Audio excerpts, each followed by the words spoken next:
My beloved soul, today I want to guide you to perceive the hidden beauty in every trial you have ever endured.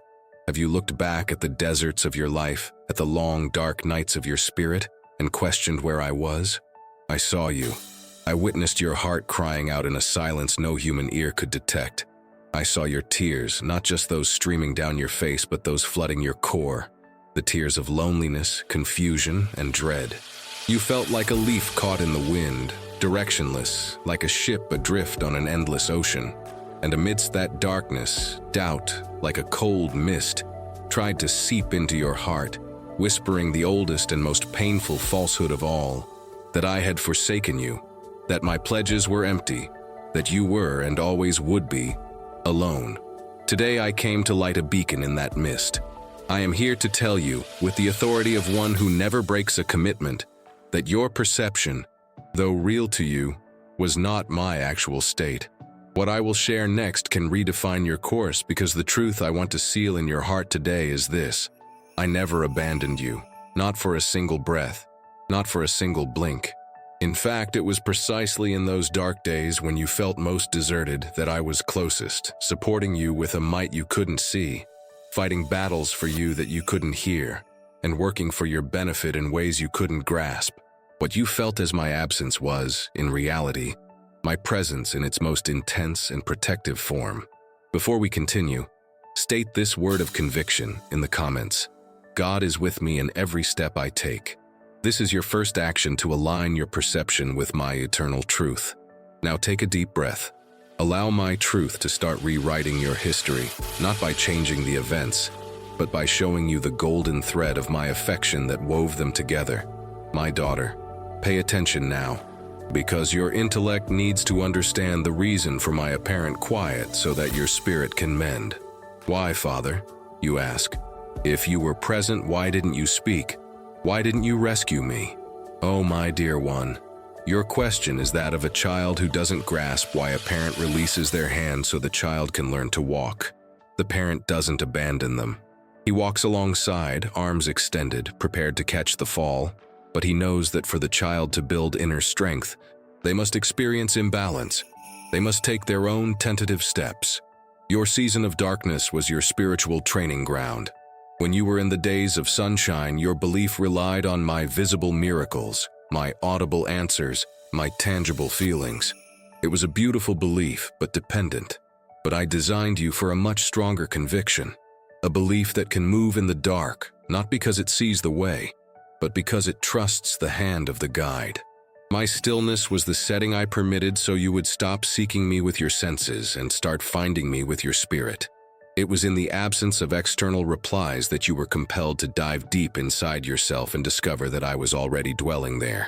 It was in the quiet of all other voices that you learned to discern my whisper.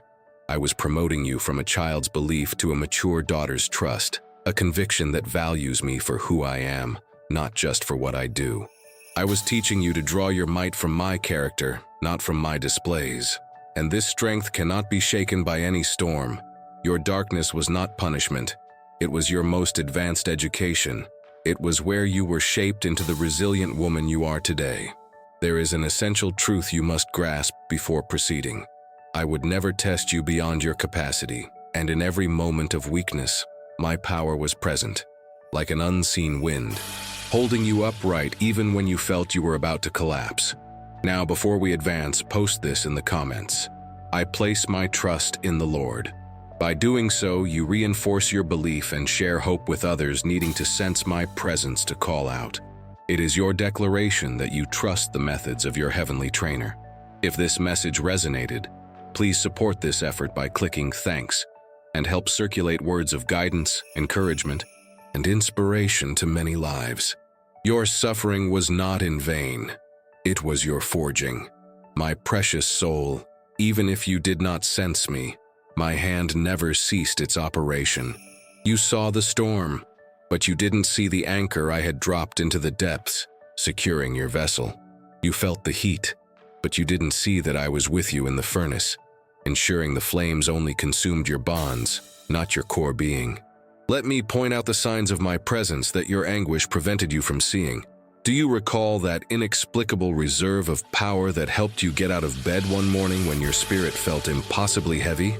That was me, breathing my life force into your lungs. Do you recall that word from a companion, that song on the radio, that passage that suddenly stood out and gave you exactly what you needed to make it through one more day? That was me, dispatching my helpers, visible and unseen, to deliver your daily spiritual bread.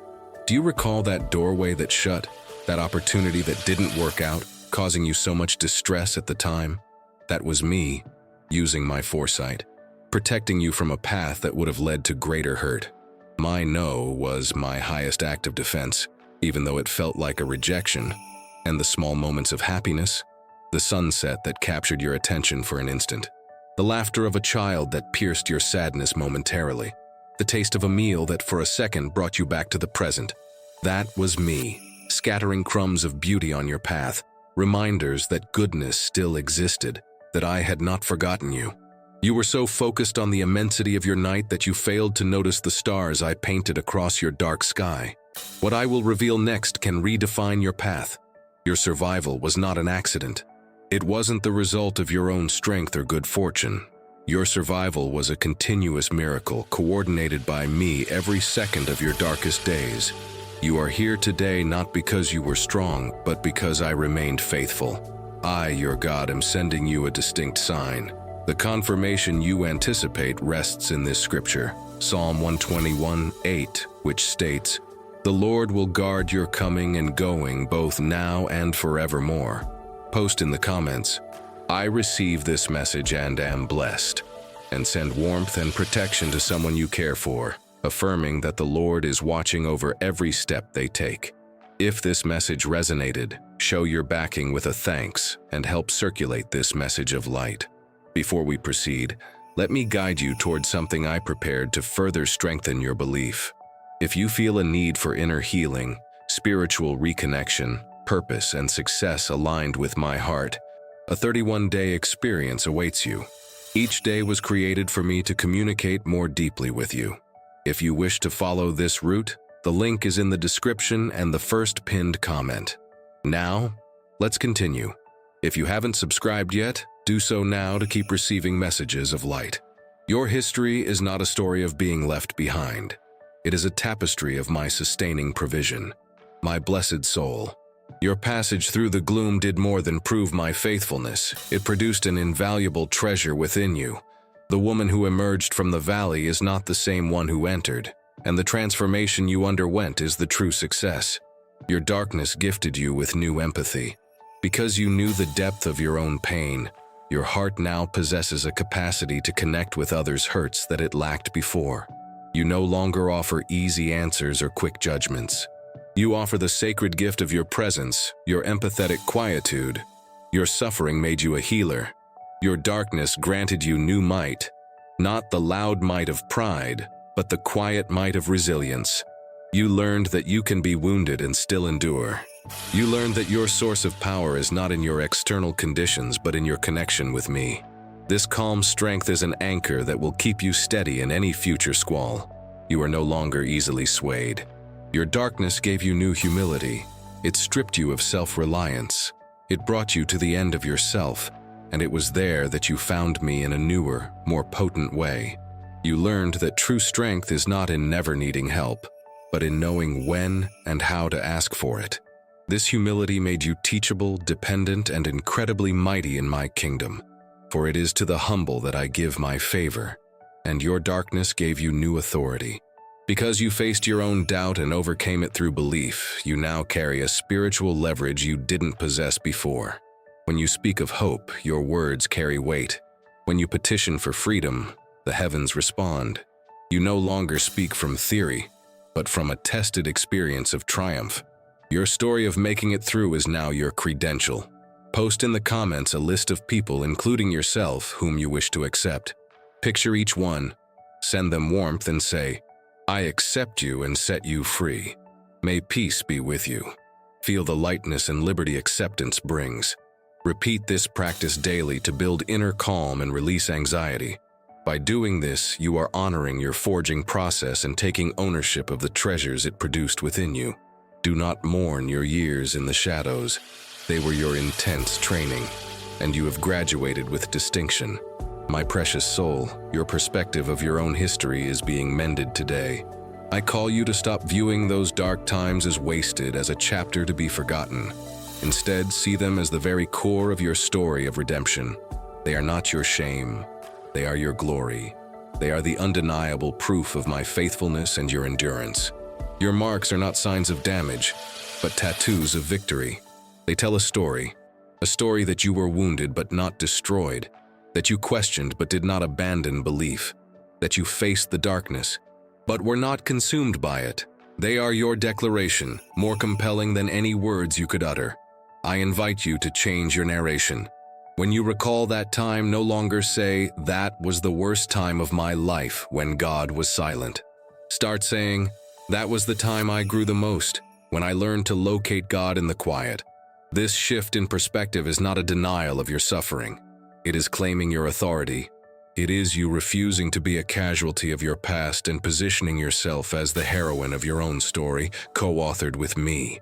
Your life is not about darkness anymore. It is about how my light shines even brighter because of it. My daughter, your experience in the low ground was not just for your personal transformation. It was for your assignment. Your survival has qualified you for a unique ministry, to act as a guide for others currently lost in their own valleys of doubt and discouragement. You have become an expert in hope for the Spirit's darkest hour. Because you know the terrain, because you understand the shortcuts to despair and the hidden springs of hope, I am now sending you back to the valley, not as a victim, but as a first responder. You won't have to seek these people out. They will be drawn to you. They will see in your eyes the insight of one who has been there. They will sense in your presence the calm of one who knows the dawn will arrive. And your account, your simple, honest story of how you endured, of how I remained with you even when you doubted, will be the lifeline that pulls them out of their own pits of despair. Your greatest affliction is being transformed into your greatest asset for service. Your deepest pain is becoming your most powerful, empowering tool. What will you do? You will sit with those who question and offer not easy fixes, but the sacred gift of your empathetic presence, which communicates, "I understand too." You will listen to their questions and fears without judgment, because you recall your own. You will share the scriptures and pledges that sustained you, not as a lecturer, but as a fellow traveler sharing their map. And you will be living proof that there is life after the darkness of doubt. Your happiness will be their prophecy. Your tranquility will be their destination. Share this video with 2 dear people who need this message of hope and faith. Let's build a chain of mutual support and affection.